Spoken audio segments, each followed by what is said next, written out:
scientists tell us that mouthwash is actually necessary. Necessary, Ron? Dentists tell us that mouthwash is necessary? This I think the main idea. No. Read it. Dentists tell us that mouthwash is actually unnecessary. It's unnecessary. Yeah. So, all right. Now, we want to look at the main idea about advertising here. It wouldn't just be about dentists. It's what's the main idea about what people do in advertising.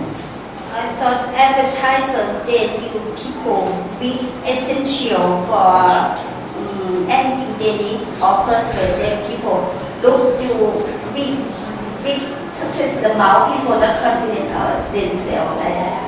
Yeah, that's true, but don't talk just about mouthwash. Talk about, see what they're saying. What do advertisers know you should, I'm in the advertising business. What do I think I should know about human beings to have a good ad? Necessary for them. Second thing, of this Go ahead, finish that process. dissatisfaction with ourselves and our fears. Yes, that's the main idea, is that advertisers persuade us to buy a product. You could just take that one sentence. Advertisers persuade us to buy a product by targeting our dissatisfaction with ourselves, our fears. That's why the first sentence, a good understanding of human weakness, is essential if a company wants to sell a product. They target people's dissatisfaction with ourselves. Remember we went back to the girl or the man, I keep using the female, but she is convinced that if she shampoos her hair with this shampoo, she's going to look better. And that's what you want to do. Target people's dissatisfaction with themselves and their fears. People outweigh the advertiser persuade more than dentists. Yes, yeah, exactly what? That the advertising outweighs our own common sense. That's what it amounts to. Our own common sense may say, you know, that it's ridiculous if I buy this lipstick, it's not going to change my life. But advertisers can convince somebody that if you buy this lipstick, it will change your life.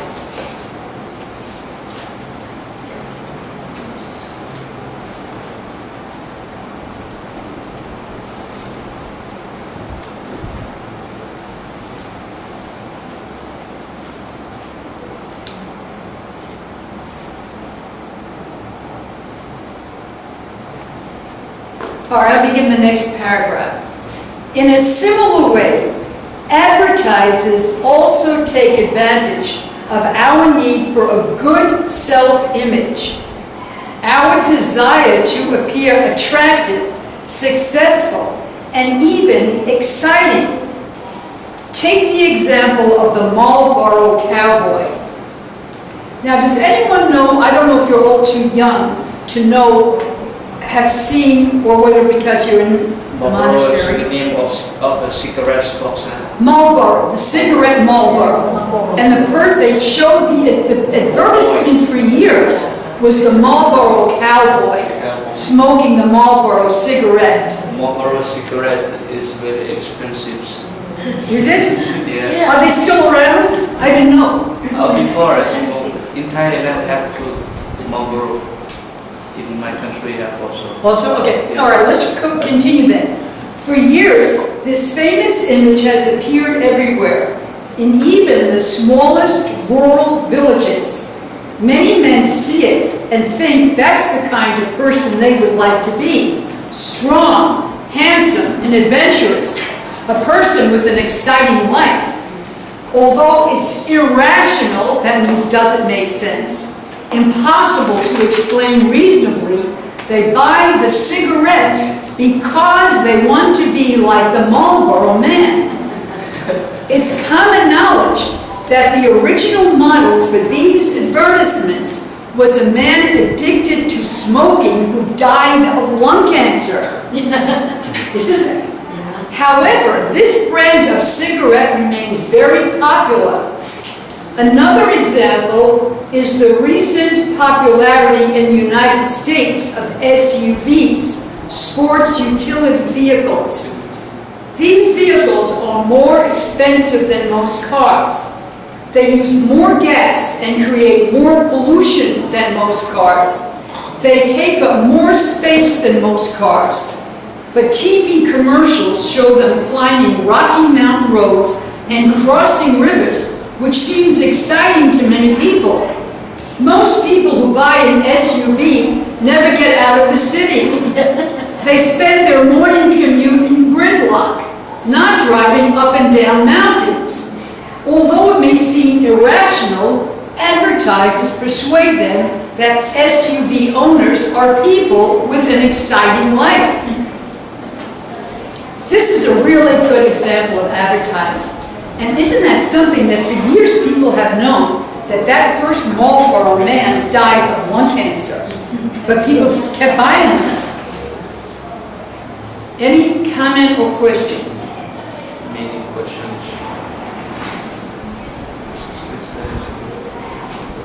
Self-image. The first sentence. First sentence? Self-image. Oh, very important. Pra asked about self-image. Self-image is your own picture of yourself. How you see, what kind of person you see yourself as being.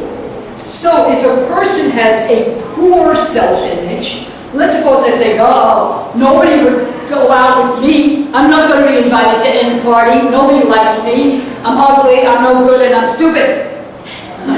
That's a very poor self-image, right? Okay. Now, good self-image, I'm beautiful, I'm handsome, everybody likes me, I'm very popular, I'm very smart, I'm wonderful. Actually, I had your... Got it, bro? Yes. I had never smoked before, not for handsome, not for cute. When I was 13 years old, I worked really hard in the forest. I was a forest boy for 3 years. I was a saw, you know.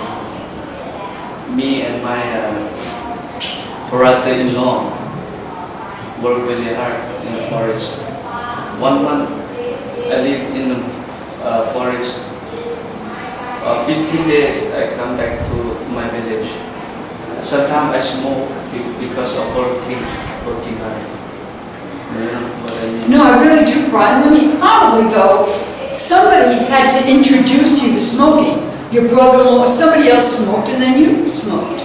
No, not introduced. I No? saw that my brother-in-law smoke. Yeah, well, that's what I mean. That's the way it would, yeah. Yes.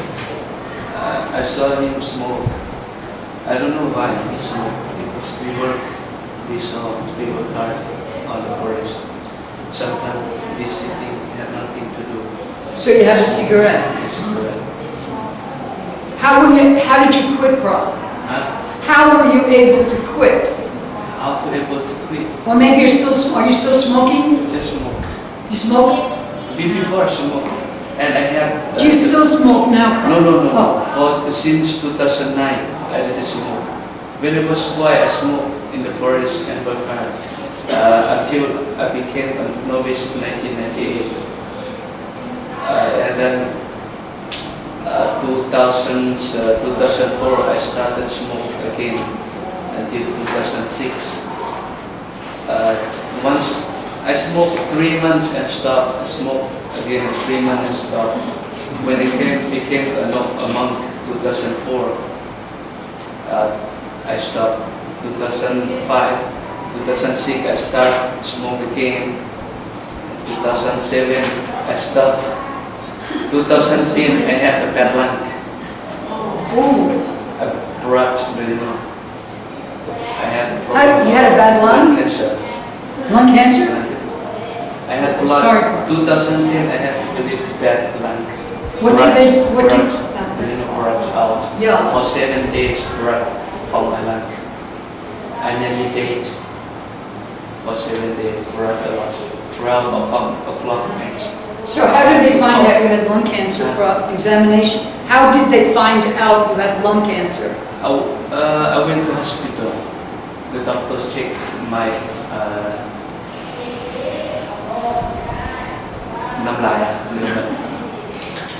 saliva. The doctor checked. Oh, saliva. Saliva. Okay, yeah. Okay. Doctor saw I had the cancer of the lung.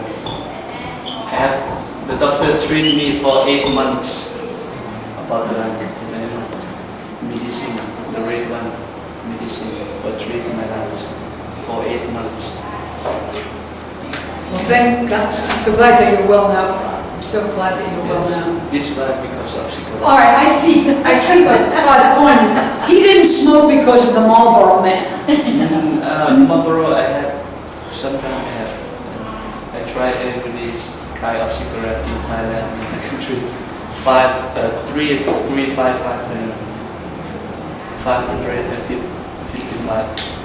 the name of cigarette. Well, 55? Yeah. Well, I was a heavy smoker too. I was a heavy smoker too when I was young. Yeah. I was addicted to nicotine. But when I was young, no, that's how long ago. We didn't even know that you could become addicted. And I would never think it young. It was very extremely difficult to give up. I was very addicted to nicotine. And that wasn't because of any Marlboro Man for me either, or Marlboro Lee. But I see your point. But thank you very much for telling us about that. And I'm so glad the main thing is that you're well now. I'm not addicted. No, you're not. No. Okay, but what this is showing us is that how certain commercials, though, do appeal to people. The Marlboro Man is a good example of, though, how men would see this glamorous, exciting, adventurous, strong man who smoked cigarettes, who actually ended up dying of lung cancer, but it would appeal to them. And the SUV, another example. I think this is very humorous, in fact, where they show you SUVs climbing rocky mountains and crossing rivers, which people in the city never do. Gridlock. Okay, so yes, gridlock, right. So,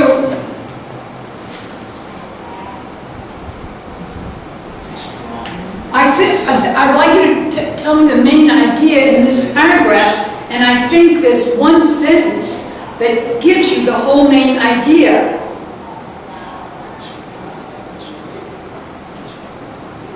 Advertiser, the first line. Very good, Young. Please read it. Advertiser also take advantage of our need for good self-image, our desire to appear attractive, successful, and even exciting. Good. That's exactly the main idea of that whole paragraph. Advertises, also, the first sentence, advertisers also take advantage of our need for a good self-image, our desire to appear attractive, successful, and even exciting.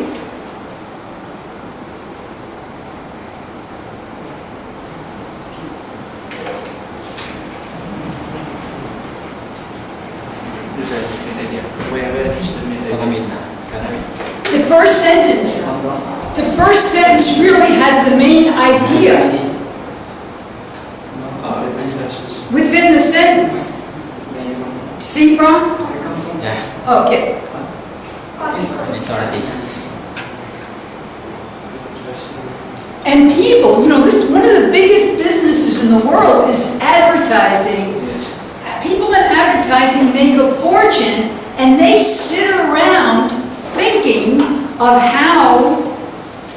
what there are advertising firms. There's a very big television show in the States now. It's called Mad Men. And it's from Madison Avenue Men. It's where the advertising firms are. And a company like Coca-Cola goes to an advertising firm or anything, or a car company, and says, okay, we want you to prepare the commercials for our product. And they charge them millions of dollars for that. but they have a bunch of advertising people sitting around thinking, how can we make this appeal? How can we make people believe that if they buy this product, their life, they will look better, they'll appear more attractive, successful, and more exciting.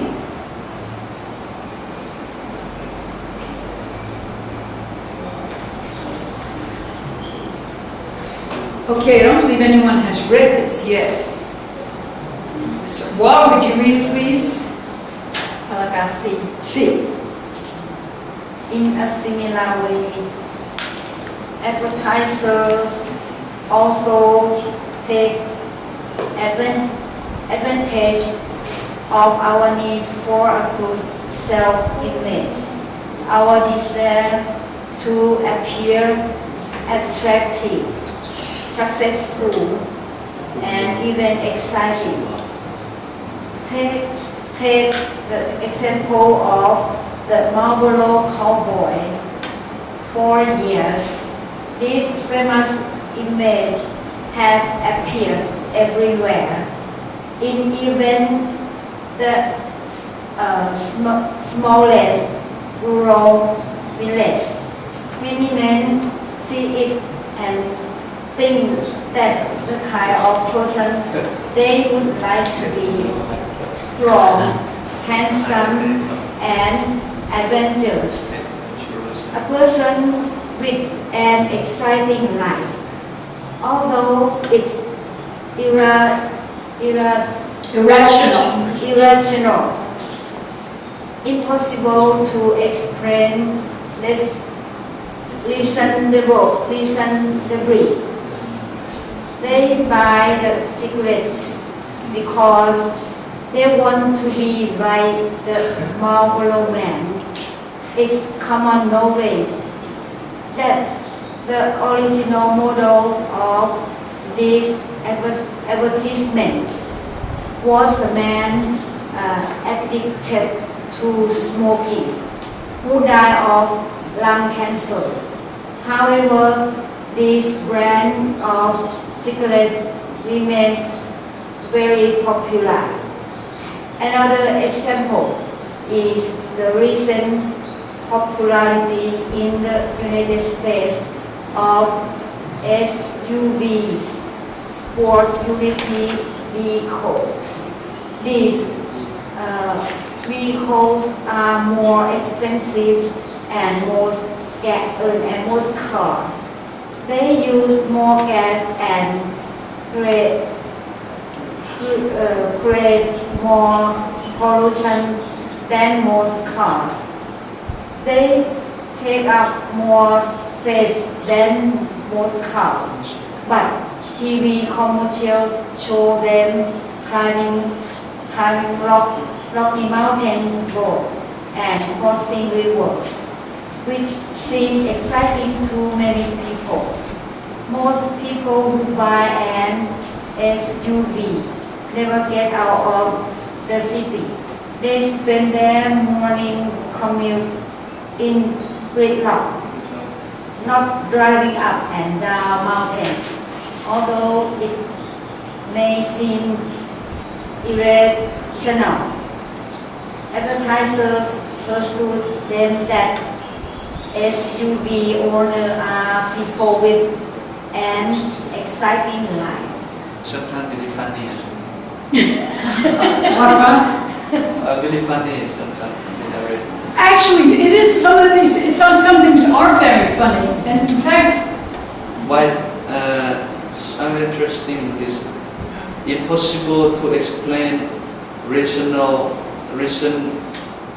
apply. This they buy the cigarette because they want to be like Marlboro man. Why they don't explain about this? They say that auto is irrational, impossible. Can you explain it? okay, they are giving us the definition of irrational there. They have irrational dash, impossible to explain reasonably. So, if something is rational, a close word to rational is logical. Possible. or makes sense. If something is rational, adjective, or it's logical, it makes sense. It makes sense. Makes sense. So, if I say, be rational about this, think about it in a reasonable way, a way that makes sense. And if you have a different idea, if I say that's irrational, it means not rational. So what they're saying is here, although it's irrational, impossible to explain reasonably, they buy the cigarettes because they want to be like the Marlboro Man.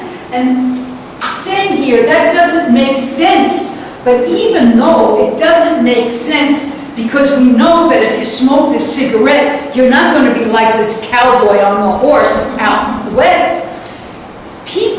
Advertising makes us do things, I should say makes us, but our mind does things that are irrational. I'm convinced that if I buy this, my life will be better and more exciting, or I'll be more attractive.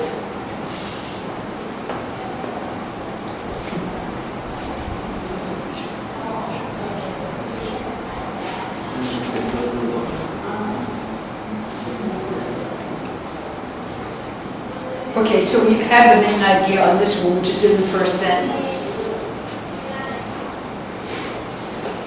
Okay, D. I'm sorry, I didn't give anybody a chance to take a break. So it's 10:15. If anybody wants to go out for a few minutes, we'll wait before we read the next paragraph. Let's carry on. Let's carry on? Yeah.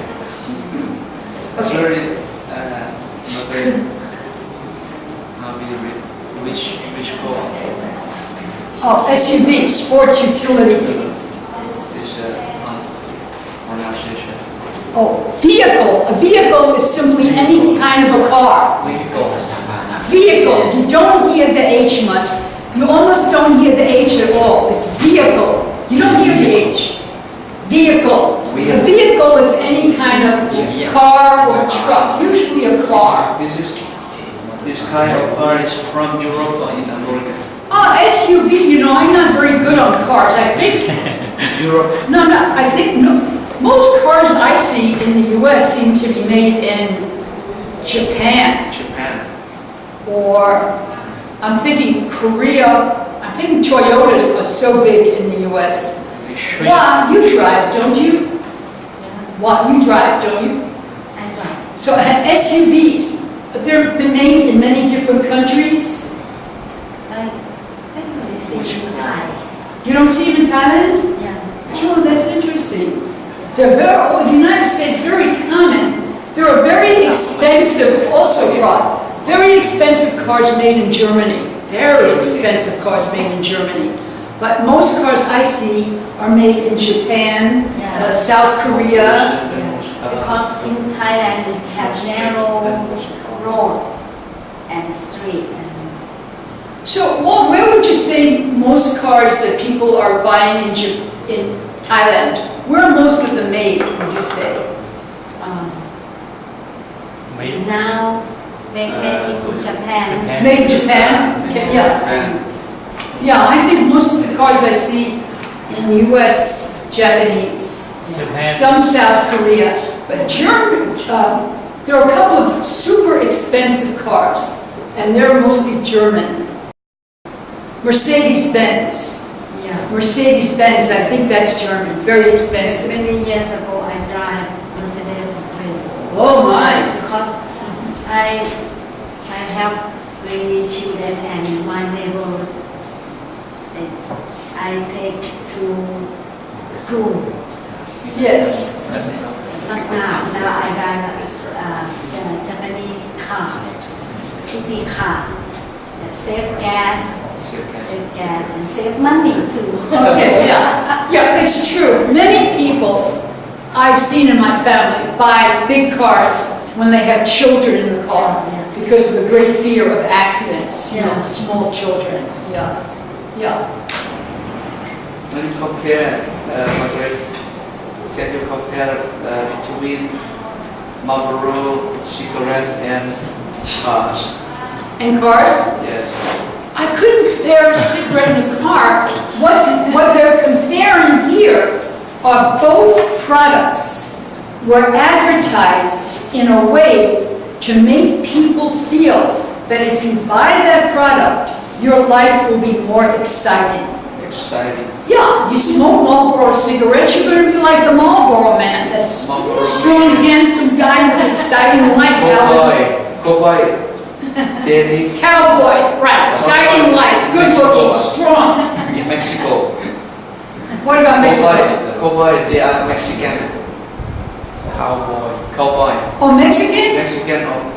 I think most people think of, Americans think of cowboys as people out west. Original is in Mexico? Mexico. Never heard that.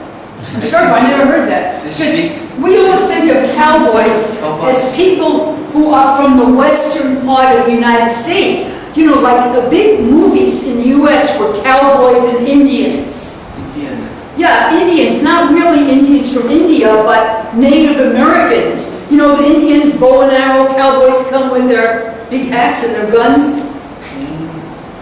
Indian. Everybody see cowboys in Indian movies? Yes. Red Indian. They're not real Indians. When Columbus discovered America, he thought he reached India. So he called these people Indians. And they weren't.